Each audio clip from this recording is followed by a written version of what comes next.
I'm a retired Army soldier, 20 years in the U.S. Army, and I purchased this United States Marine Corps Jeep that was made in 1952 and served in the Marines till 1985 when it was replaced by a Humvee, to honor veterans and their families and to use it as an educational tool.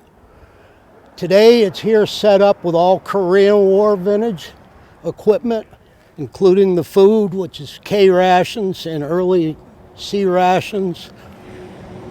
Got a 50 caliber machine gun mounted in the back. It's a 60 horsepower engine, 3-speed. Low, you can get it into low and creep up the side of a building almost, or you go about 35 miles an hour down the highway. Tomorrow I will be going to Bennington Battle Days, 84 mile round trip for the old girl. I fly all the flags, including the POW-MIA flag, everywhere it goes to honor all veterans. And we even fly the Merchant Marine flag on here. I'm a past post commander of Manchester VFW post, and I'm a past state commander, and I use this to hopefully enlist interest and educate children.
This is a 1979 Z28 Camaro, black on black, black paint, black interior, fully restored.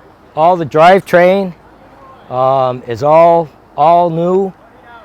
The interior, when I bought it, was pretty bad shape, so all the interior has been torn out and redone.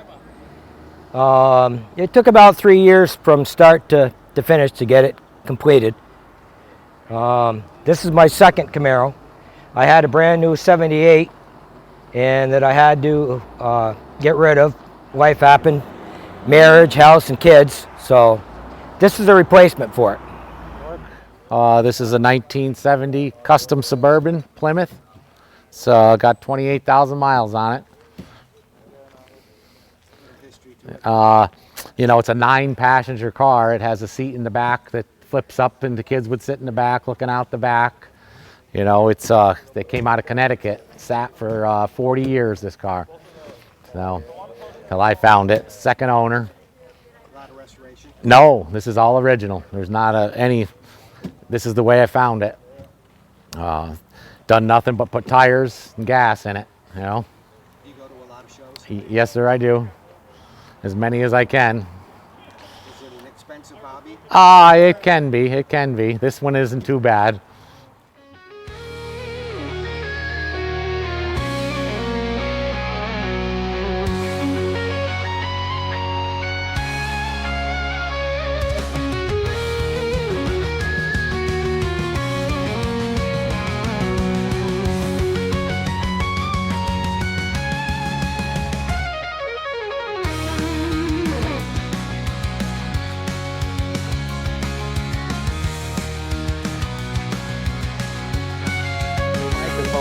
describing that for me. Would you do it?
I'm here in memory of John de Bruin, went by Hans. He was the leading collector, knowledge, everything of DAF automobiles in America, ran the DAF Club of America, imported a few cars, restored a lot of cars. He just recently passed away, so his daughter and her husband and I are trying to continue his legacy and do him proud by showing his cars and running them. This first one is a 1972 DAF 33 Combi. It was like a little delivery van. They're very basic, 2-cylinder engines. They kind of look like a big Kohler lawnmower engine, really. They have a variomatic drive. They were the first ones to come out with like a true automatic, so it kind of runs like a golf cart. You got a forward lever and a reverse lever. There's no gears, there's no whatever. It's like 2 snowmobile clutches that run each drive. So it's very easy. If you lose your drive, you pull over on the side of the road, you either drive home on one belt or you throw a new belt on it, and it's like a brand new transmission. This one is the older 1970. Same style. This one actually has a 4-cylinder liquid cooled in it. Same variomatic drive. Not really much difference other than different generations and different engine sizes, but it's the same basic idea. They imported these in America in the 50s and 60s, in the 70s. And then in 1976, I believe, Volvo acquired the manufacturing off of DAF automobiles, and DAF just stayed producing heavy trucks, heavy haul over in Europe. So Volvo took over the DAF car manufacturing, adopted the variomatic drive. They ran that until 1980, 1982.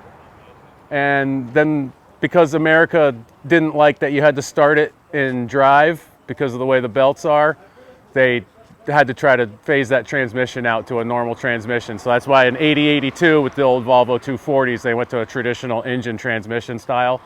But the Volvos we have over here are the DAF variomatic drivetrain that Volvo adopted from DAF manufacturing. He had imported this one from England years ago. Her name's Sweet Pea. She's a really nice old Volvo. We've got another one over in the museum that I was trying to bring over, but that one was actually in a movie. I can't remember the name of it, but yeah, it's pretty neat.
This is a 1969 Ford Mustang Mach 1.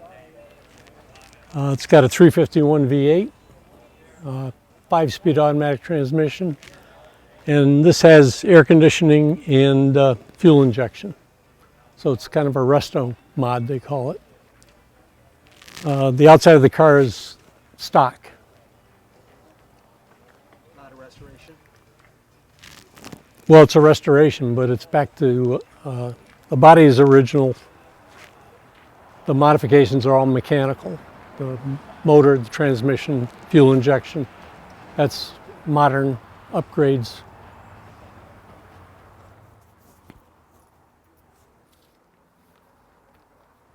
This is my 1968 Plymouth Roadrunner.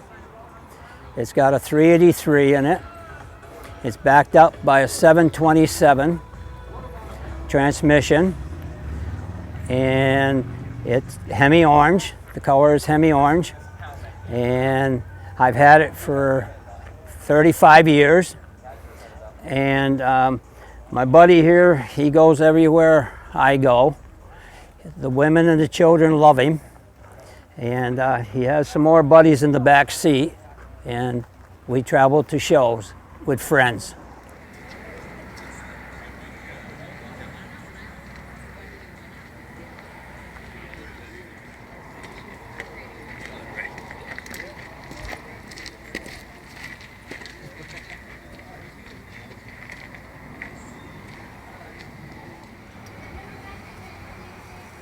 And this is my 2015 Dodge Challenger RT.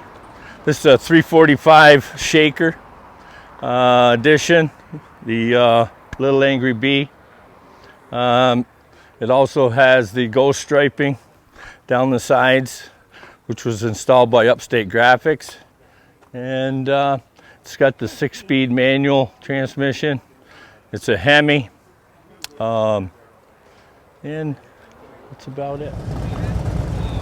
Okay, we are at the Danby-Mt Tabor Car Show 2026 edition, and with us here on camera we have Seth Beauregard, and Seth is with the Danby-Mt Tabor Fire Department.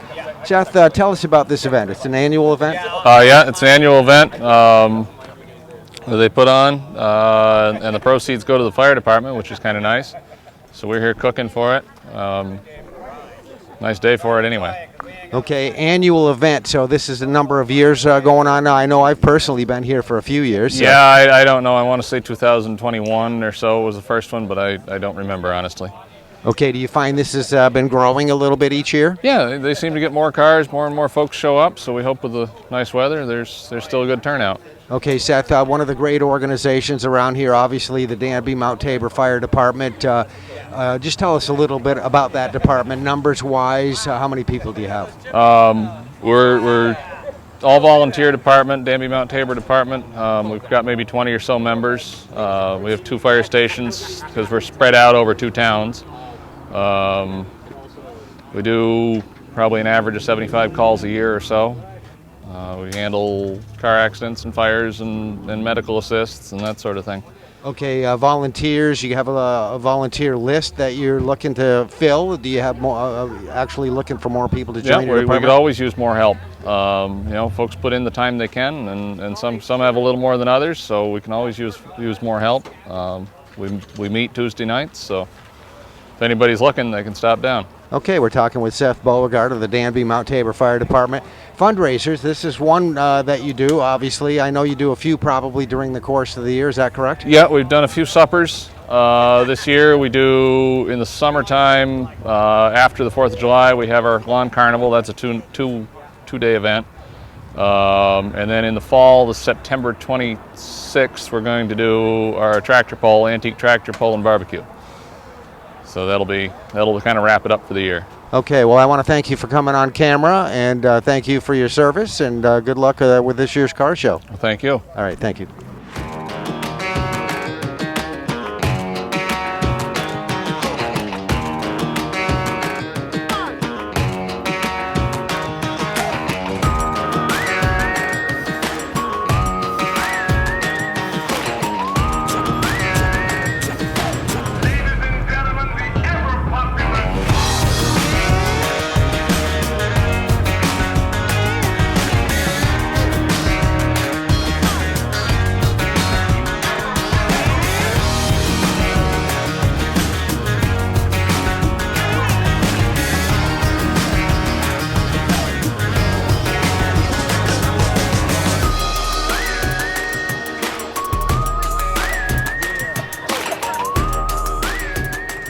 Okay, we are speaking with Mr. Bill Jones with the Danby-Mt. Tabor Fire Department, standing right next to a beautiful vehicle that he has here on display at the car show here today.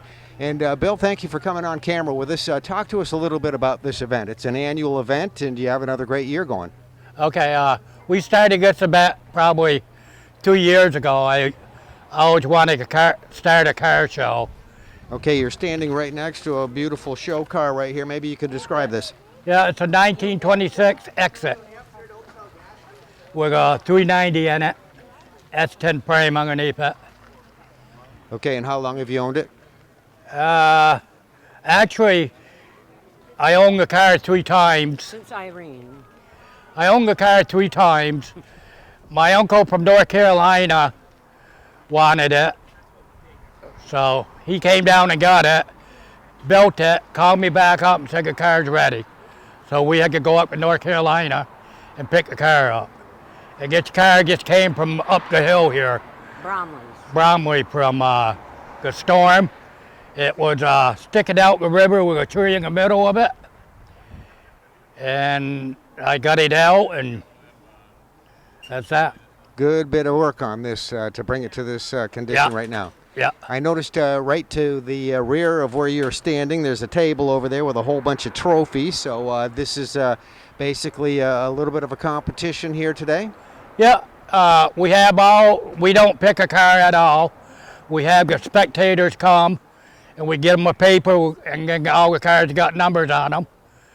And they can go to 1 to 3 and pick their favorite car out. At the end of the day, we count them all up. Whoever's got the most of one will win. All right, well, I want to congratulate you on putting together another fine event this year. You've been doing it every year. Hopefully it's growing every year, getting a little bit more popular. It is growing each year. Okay, Bill Jones with the Danby-Mt. Tabor Car Show here in Danby, Vermont. Thank you very much. Thank you for coming, and hopefully we'll see you next year. Okay, thank you.